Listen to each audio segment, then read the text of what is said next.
இங்கே பிடிக்காத வெஜிடபிள்ஸ்னு சொன்னோம்னா அது பாவக்காய். ஏன்னா பாவக்காய் வந்து சில பேருக்கு பிடிக்கவே பிடிக்காது. இருக்கிறதுலே மெடிசன் வேல்யூ அதிகமாக இருக்கிறது பாவக்காய் தான். எதுக்கு இந்த பாவக்காய் நம்ம அவாய்ட் பண்ணுறோம்னா, அதிக பேர் இதில் கசப்பு தன்மை இருக்கிறனால தான் இந்த பாவக்காய் பாதி பேர் அவாய்ட் பண்ணுறாங்க. ஆனால் இந்த டைப்பில் நீங்கள் பாவக்காய் பண்ணி பாருங்கள், அந்த கசப்பு தன்மை இருக்காது. அதிகமாக கசப்பு தன்மை இருக்காது. இதுக்கு வந்து நான் எடுத்திருக்க ஆயில்னு பார்த்தீங்கன்னா சன்ஃப்ளவர் ஆயில். சன்ஃப்ளவர் ஆயில் எடுத்த பிறகு இது கூட கடுகு, உளுந்து, சோம்பு இந்த 3 ஐட்டத்தையும் போட்டு பொரிஞ்சு வந்த பிறகு இது கூட வரமிளகாய், கருவேப்பிலை இதையும் போட்ட பிறகு வெங்காயத்தை வந்து இந்த மாதிரி ஸ்லைஸ் பண்ணிக்கோங்க. இந்த இந்த மாதிரி வெங்காயத்தை ஆட் பண்ண பிறகு இது கூட நான் வந்து மசாலா டைப் தான் பண்ண போகிறது. இந்த பாவக்காய் வந்து பாவக்காய் மசாலா மாதிரி.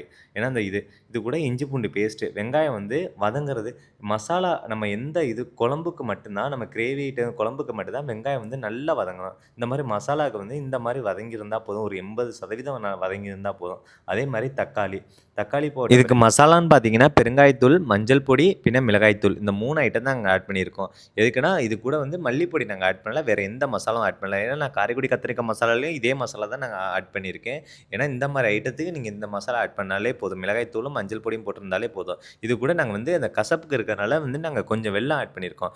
வெல்லமும் இது கூட புளித்தண்ணி ஆட் பண்ணியிருக்கோம். 2வது இந்த மாதிரி நீங்கள் புளித்தண்ணி ஆட் பண்ணுறதுனால அந்த பாவக்காய் வந்து ரொம்ப நேரம் நீங்கள் இருக்கும் கெட்டு போகாது. அதே மாதிரி ஒரு ரீசன் புளி இருக்கிறதுனால ஆட் பண்ணுறதுனால. அதே மாதிரி அந்த கசப்பும் போயிடும்.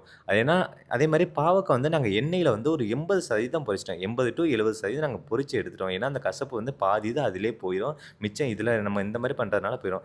ஆனால் இந்த பாவக்காய் நீங்கள் ட்ரை பண்ணி பார்த்துட்டு கமெண்ட் பண்ணுங்கள். கசப்பு அதிகமாக இருக்காது. டேஸ்ட்டாகவும் இருக்கும். ரொம்ப இதுக்கு இந்த தயிர் சாதம் இந்த மாதிரி சாம்பார் சாதம் இந்த மாதிரி சாதத்துக்கு ரொம்ப டேஸ்ட்டாக இருக்கும். நீங்கள் ட்ரை பண்ணி பார்த்துட்டு கமெண்ட் பண்ணுங்கள். அடுத்தடுத்த வீடியோ வரும்.